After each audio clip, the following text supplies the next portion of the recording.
so musanga oluganda ndwogera bulungi kandi wange wawusha nnyo nyankole nindigamba fluent actually. I was so surprised. So yeah, so that means you spent your childhood life in Mukono. Yes, I did. Part of my school life as well. How was life back then? As a young, how many were you at home? How was life? Interesting. Mukono, first of all, for all the people watching, in Mukono, Mbalamusiza, Mukono is a very beautiful place. We were 3 children when we were born to my mom, at least by the time I started to understand. So in our family of 3, I have 2 sisters, and I'm the last born. What's up, last borns? I'm also the last born, by the way. You see, we are in good company. So the last borns are very many. Yeah, true. Yeah, surely.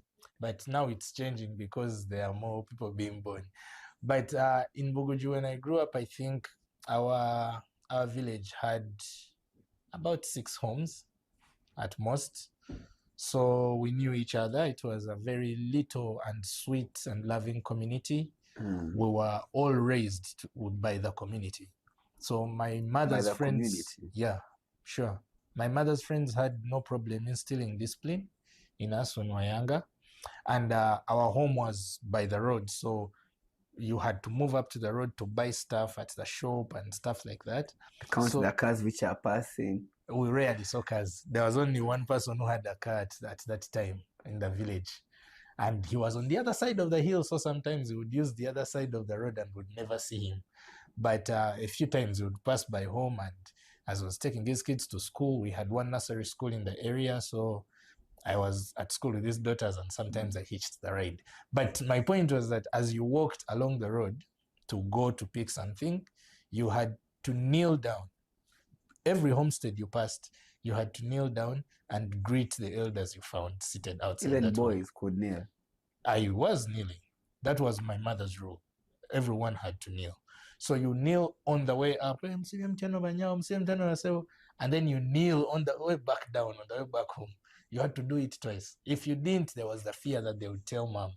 So we grew up like that. We had to go to church every Sunday. Our mother was very deliberate about religion, not just about God, but about religion, Catholicism.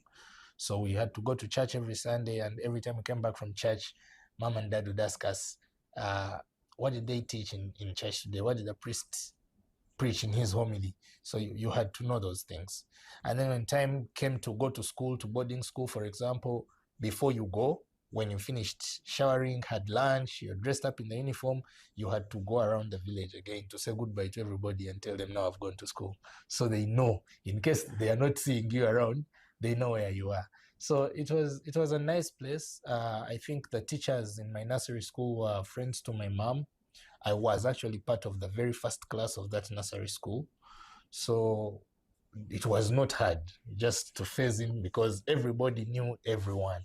People at the shop knew us, people at the school knew us, people at the church knew us. So it was a very good childhood. Yeah. So that means your mom raised you in church. You grew up as God-fearing children. Yes, I think the second statement is more correct than the first one. Yeah, but later she became very church-oriented. She became a patroness for the choir. And I started to see the priest come home for mass when we had functions. So maybe she raised me on Christian Catholic foundation, and later she personally got involved into the church. What are some of the values they instilled in you that have helped you in your work today? Yeah, the very first is the truth. That is critical, and I think for a job like mine, that's a very important thing to have. Exactly, I asked you that question, yes. Yeah, because it's actually very interesting because public relations people usually we take the reputation of spin masters. So say what needs to be said, whether it is true or false. But I've not gone according to those thinking, that mindset. I have always wanted to put the truth, and not just the truth, also fact You see, because whereas it might be true that people have received parish development model money, it is not factual that 5 million people have received that money. What is factual is 2.8 million. So whereas I say the truth, I've also learned to put fact. And the other thing was to always put God first.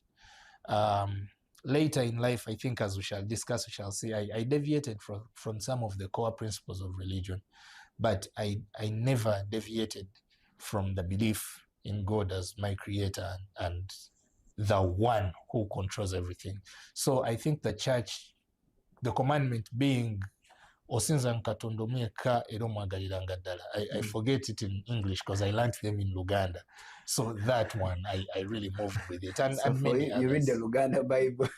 I can read the Luganda Bible. No. I actually used to take Luganda readings in church. Yes. As I take the Luganda reading on Wednesday and the English reading on Sunday. Yeah, that is so beautiful. Yes. So we believe that the values you got from your childhood have helped you to work smoothly. Yeah.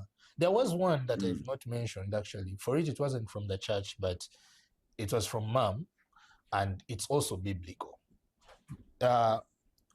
Learning, mom used to say it every morning that she woke us up. I think even today, if I spent the night at home, in the morning, she would wake up and tell me that statement. She would say, you must learn and love to work. Exactly. That was always her statement.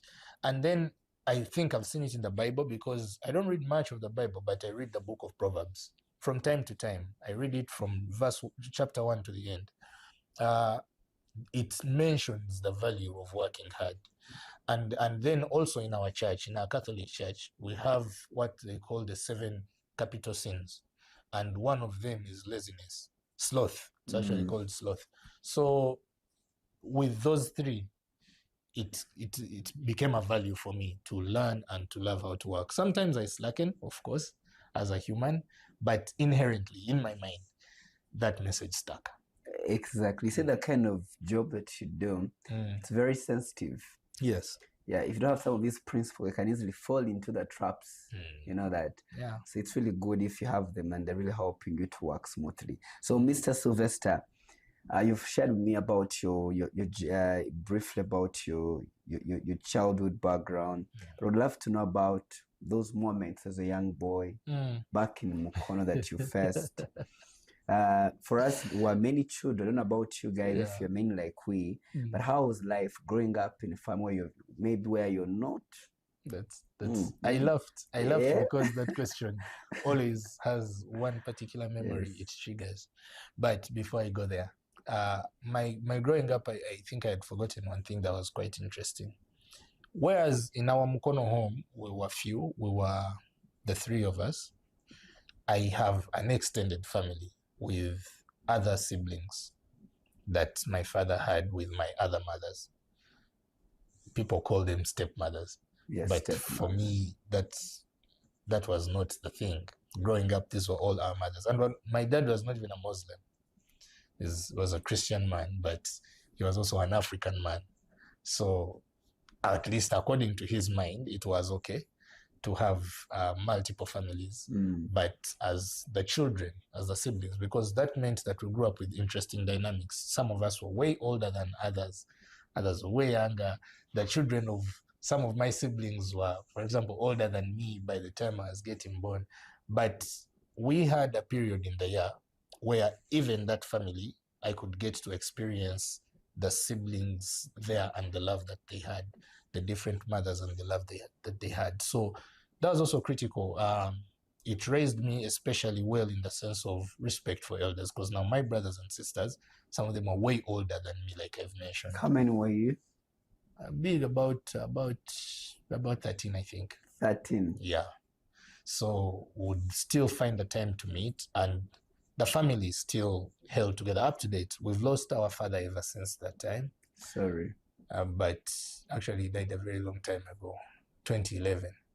But even up to date, we still convene. I was actually with the family on Saturday.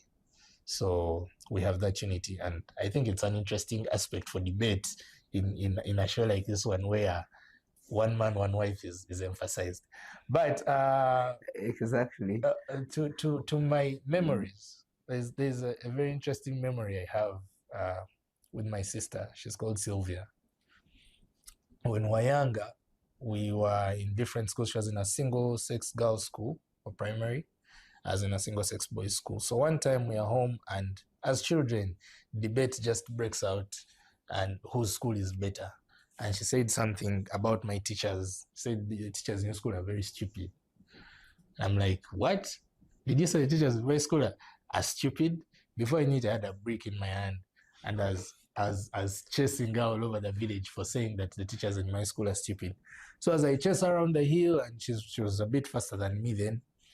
Right now, if we went for foot race, I would pace her. But then she was faster, so she managed to run. As she ran away from me, by the time I'm chasing her back home now, mom is also entering the house. So we come, I'm hot on her heels with a brick in my hand. Then I see mom, like, wash. So I dumped the brick. And then mom's like, why were you holding that stone? Then my sister just says, he wanted to hit me with it. Then it's like, why do you want to hit your sister with this? I'm like, she abused my teachers. So mom brought us into the sitting room, said, now you both kneel down. You need to know that you are siblings, blah, blah, blah, blah. So because of what you have done, I'm not going to beat you.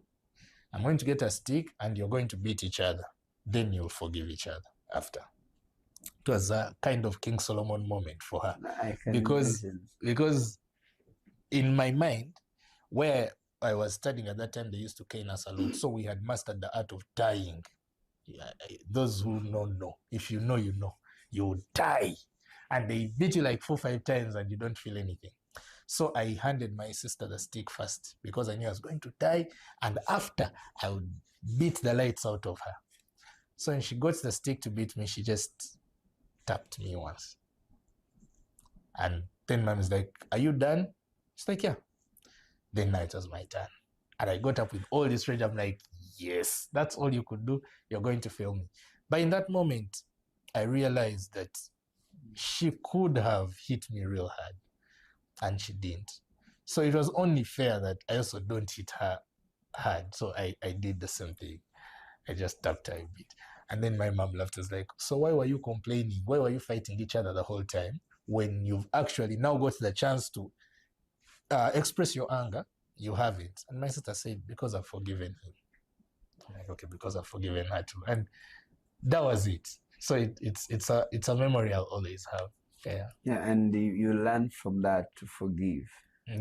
Well, I learned how to forgive from many things, but at least that one, I think what I learned more is how much my sister loved me. That no matter how we disagree, when it came to a moment where she had the ability to cause me harm, she didn't. I think that was the lesson I took. Maybe forgiveness, now that you mention it. Well, that is so beautiful. Yeah. So, Mr. Sylvester, eventually, from Mukono, your family of 13 children, how do you finally break through as a young boy, go to school? You went to good schools, I believe. I think I went to the best. How was it possible for you to attain all this?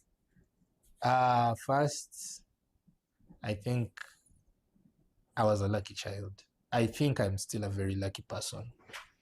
In some of the ways I've been lucky, I think we shall talk about them later. But I was lucky that I was the last child, both on my mother and father's side. So I grew up with a lot of love around me. And I think many things came to me because of that love. But mainly, I thank my dad. Wherever you are, Paps, I know you're resting well. He was very passionate about education. He said you would rather fail to do everything else, but make sure you go to school, and when you're there, put your heart into it. He said, actually, we spoke Luganda at home the whole time, which was funny that I only go to Bushenyi during Christmas for about 3, 4, 5 days. And because I have to talk to my grandparents and my cousins over there, that's how I got to learn Runyankore. But at home, we spoke Luganda the whole time, and at school, we spoke English. So my dad would say, a person who doesn't want to go to school cannot be my friend. He wasn't a rich man, but he was focused on education. Even when he would tell me, sometimes he didn't have the money for these schools, but he said, whatever the case, you're going to go to these schools. He had built a network of friends who had now gone into administrative roles in these schools. So that's how I ended up from Mirembe Infant in Buguju. Now it is Mirembe Nursery and Primary. Then it was called Mirembe Infant School, basically for just little fellows like ourselves. From there, I moved to Namilyango Junior Boys. I spent 6 years in that school, from primary to. Actually, that's what was interesting, because I think in my infant school, like I said, we were the first class, so the school grew with us. When we were promoted, then the school got a need to set up another class. So you were promoted, they set up a third class. So now a dilemma comes where my teachers felt that I was too sharp for preschool. So they needed to have a P1 section midway the term that they did not have. So they sort of put me on a separate program. So I studied my middle class first term. I studied primary 1, second term, and third term. So going to Namilyango Junior, my dad is thinking I need to do P1 all over again. And the teachers at the school said, no, if he has done P1 somewhere else, let's attempt him with the primary 2 interview. So I did the primary 2 interview, I excel, and I get admitted in primary 2 instead of primary 1, which means that in that year I studied 2 classes, and then I was able to start in junior boys. That was also a very good experience. I appreciate it mostly because it showed me my talents. One, it exposed me to God in a way that family hadn't. I got so much responsibility in the school. I became a prefect in charge of church activities, liturgy. I started taking church readings as early as primary 3. I became one of the top altar boys in the school. And I got christened the title Man of God, by some of my peers, which and I I'm actually calling you disliked. Man of God from now. Thank you very much. I actually disliked it at that time, but Dad made sure that I attended that school, and it gave me all those benefits. It also had some others where I was a team doctor for the school team. Imagine, I wasn't even good at science. I was a debater and all that. So I moved from there. I went to another really well-founded Catholic school in Uganda Matters, Namugongo, where I did my O-level. Then I went to Namilyango College for my HSC, then Makerere University, and now Nkumba University, where I'm studying my master's. Those are powerful schools. Yeah. I had the chance of going towards a Catholic school. Back then in SMARC, spoke about the prayers. Really, we could really, every morning at 5, you have to be in the chapel. Whether you want it or not, you must be there. Definitely. So we share that in common. So as we wind up this first episode of the show, how finally, as a young, because you're still a young man. People say. Yeah, you look young. Yes, you look young. For sure. What has been that one secret behind your gradual growth in terms of work? Yeah. Because you don't look that old, but I can see you've attained at least some level of success. What's that one secret that has helped you? Honestly, when we started the show, I hadn't thought of it as deeply as now. What do they say is this? I hadn't dipped it enough. But now that I do, I think it's been purely God, to be honest. God, I would have said I've just been lucky, but I know luck comes with an element of the divinity side. So I think it's been purely God. Because there are those who really work hard, well, even the qualification, but somehow life does not add up. Yeah. It's been good, fam. It's been they good. They pray, they fast. I'll actually be very happy to talk about that. So one will say, how come Sylvester is here? We can talk about that. Yeah, they should also ask, how are they praying? Or for you pray in another language. No, because no. Actually, I don't even think it's so much about prayer. I think it's more about the relationship I've cultivated with God, especially in this later stage of life where I have had the chance to understand God versus the younger stage where I was being taught about God. You get the difference? I do get the difference. When I was younger, I was taught God does this and that, but now I've had a chance to experience and live Him myself. Wow. At the end of the day, so you say it's been God. 100%. Thank you so much, Sylvester Nyombi. Sure. Egumide, right? Right. And Man of God. The names are so many, but I'll stop there. It's been a pleasure having you on the Holy Drive show. We love you so much. Our beloved viewers who watch this show from the beginning till the end. Keep sharing this show, and it can impact very many lives. Big shouts to the producer of this show, the man I work with, Godwin, and the entire team. Shalom, shalom.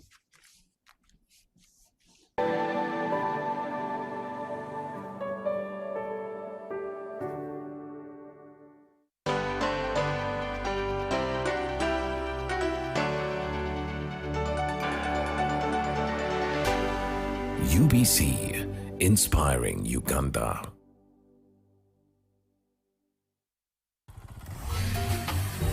Hello, Kampala, Uganda. In response to the national call of strengthening the traffic security, Good Products Group HGO brand has officially launched the Rider Selection Campaign. Registration is now open. Visit www.riders.hgo.com. Complete your registration now for a chance to win exciting prizes including motorcycles, exclusive HGO gift boxes, and official rider vests, all while promoting safe riding awareness. This is how to participate. Pay the registration fee, invite 3 friends to form a team of 4, and your registration fee will instantly be refunded. Begin your journey of honor today. Don't miss this opportunity. Join the challenge, promote road safety, and become a pioneer rider. For details, visit the official Good Products website at www.hgo.com or call toll-free 0800-335-555 or visit our offices at Kingdom Kampala 3rd floor to register now and win prizes worth millions.